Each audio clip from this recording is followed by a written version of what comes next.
de pólvora, 15 anys de flames, 15 anys de diversió i de diables a Vilassar de Mar. Tot va començar quan en Quim i en Jordi van proposar la creació d'un drac. Això va portar que a poc s'apuntés més gent i sorgí la idea de la formació d'una colla de diables per acompanyar el drac. Ens trobàvem molts divendres al quart pis de l'Ateneu, vigilat sempre per la mirada de l'esbós del drac penjat a la paret. Vam tenir uns bons mestres, els diabòlics anònims de Vilassar de Dalt, Els nostres padrins. que ens van fer treballar molt, sobretot fent muntatges i penjant-los al carrer. Després de molt preparar-nos, va arribar el gran dia. Estrenàvem vestimenta, masses, carro, saques i sobretot el drac. Gran feina per trobar-li un nom. Van ser hores i hores al quart pis decidint entre centenars de noms que ens havien fet arribar tots els nens de les escoles de Vilassar. Us en posem uns exemples. Palomino, Núvol Quinton, Drac Sharon, però el que més ens va agradar va ser el nom de Cremavila. i a partir d'aquí va ser un no parar. Quasi sortides per tot Catalunya i part de l'estranger. Hem anat a Espanya i tot. Bé, i també esperem conèixer un paradís fiscal, Andorra? Carinyo. Però no en van tenir prou i vam decidir que podíem organitzar trobades nosaltres mateixos. Vam començar a fer-la cada 2 anys. Però com que érem uns culs inquiets, vam creure que en Cremavila no podia estar sol.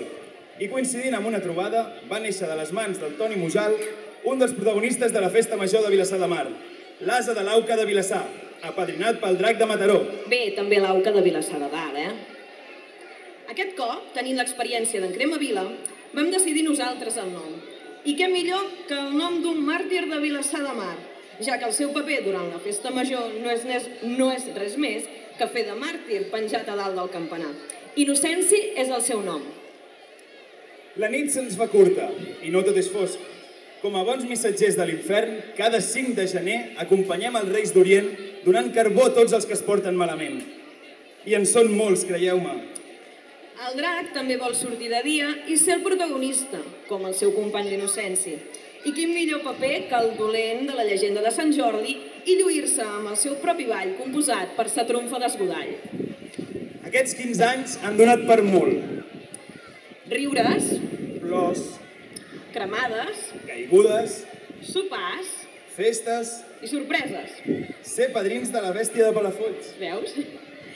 Però sobretot sentiment d'unitat i recolzament incondicional al cap de colla de torn, el nostre portaveu arreu del territori. No volem acabar sense agrair a totes les persones que en un moment de la seva vida han passat pels diables fent possible que avui estiguem celebrant, aquests 15 anys. I esperem celebrar-ne molts més. I com bé diuen els nostres companys del veïnat, Per molt que hi hagi tisores, els diables mai no moriran, ni molt menys a Vilassar. força foc i recordeu, Un correfoc segur és un correfoc més divertit. per molts anys, Montsuets. Salut i foc!